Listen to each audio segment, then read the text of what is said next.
Good day everyone. So this is my second report in abstract algebra. I am Marshall Joy Laricolot and I am your discussant in this afternoon. So our topic for today is all about unique factorization domains in 16.1.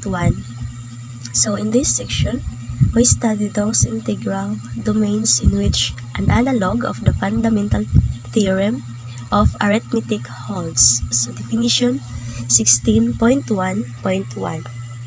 A non-zero non-unit element of A of an integral domain D is said to have a factorization of if A can be expressed as A is equal to P sub 1, P sub 2, ellipsis P sub n, where P sub 1, P sub 2, ellipsis to P sub n are irreducible elements of D. The expression P sub 1 and P sub 2 ellipsis to P sub n is called a factorization of A. An integral domain D is called a factorization domain or FD if every non-zero non-unit element has a factorization. In chapter 15, we saw that in an integral domain D, every non-zero element of D is always divisible by the associates of A and the units of D. These are called the trivial factors of A. All other factors, or if any, of A are called non-trivial. For example, the negative and positive 2 and the negative and positive 3 are non-trivial factors of 6. In G, in the following lemma, we show that a non-zero non-unit element that has no factorization as a product of irreducible elements can be expressed as a product of any number of non-trivial factors. So lemma 16.1.2, let D be an integral domain, let A be a non-zero non-unit element of D such that A does not have a factorization.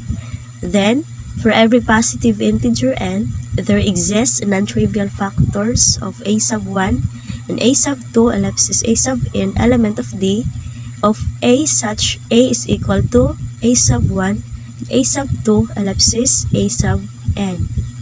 Proof. Suppose D contains a non-zero non-unit element A such that A does not have a factorization. Now, n of A element of G score, let n of A is equal to n by lemma 16.1.2. A can be expressed as a product of n plus 1 or n plus 2 non-trivial factors of A sub 1, A sub 2 ellipsis A sub n plus 1 element of D. Then, A is equal to A sub 1, A sub 2 element or ellipsis A sub n plus 2 and A is equal to n of A. Then we have n of A sub 2 ellipsis A sub n plus 2 since A sub 1 is not a unit. Then the next is n of A sub 3 plus ellipsis A of n sub 2. Then n of A sub 4 ellipsis A of n sub 3. Then, therefore, n is n of A sub n plus 1 and A of n sub n plus 2. Then the result is n of A sub n plus 2. This shows that there exists at least n plus 1 distinct non-negative integers directly less than n, a contradiction. Thus, D is a factorization of D or FD. Then, the lemma is already proven. Next. Example 16.1.4. Consider the integral domain G I defined this formula. Okay, so by n of A sub B plus I is equal to A sub or A raised to 2 plus B squared for all A plus BI element of G of I. It is easy to verify that A plus BI is a unit if and only if n of A plus B is equal to 1. Let A plus B I, C plus D I be two non-zero elements of G of I.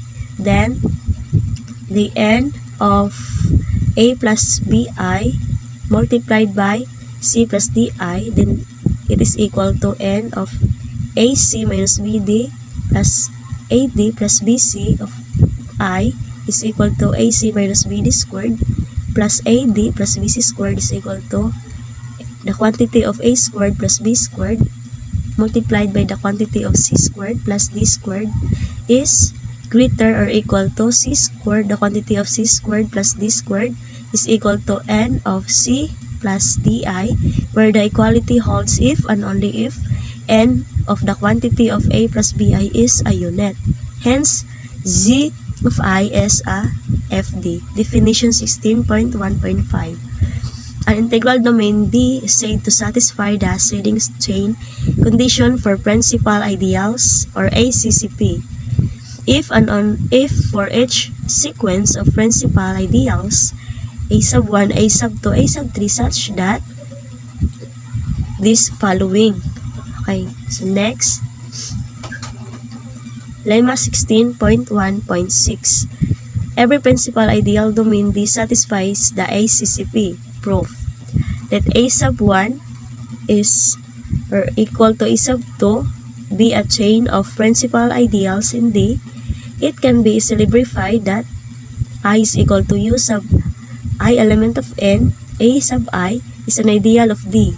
Since D is a PID, there exists an element A element of D such that I is equal to A, hence A is an element of A sub N for some positive integer N, then I is equal to or greater or equal to I. Therefore, I of is equal to A sub N for T is greater or equal to N, A sub T.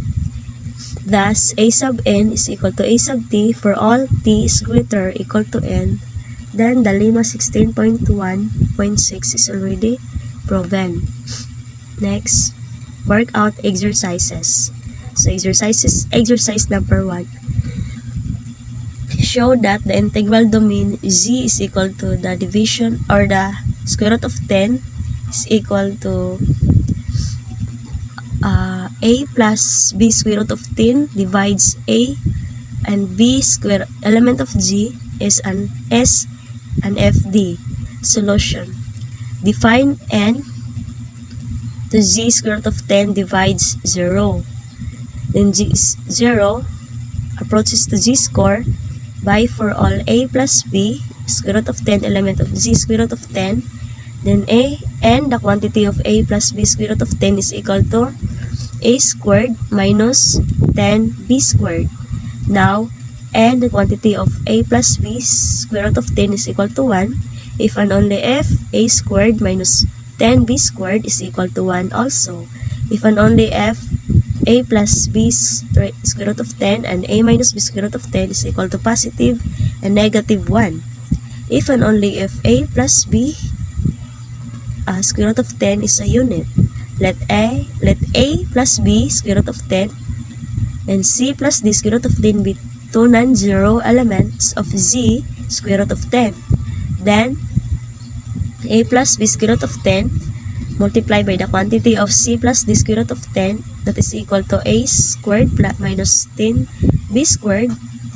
C squared minus 10D squared is greater than or equal to C squared minus 10D squared, is equal to N C plus D squared, where equality holds if and only if N A plus B square root of 10 is equal to 1. Example, if and only if A plus B square root of 10 is a unit.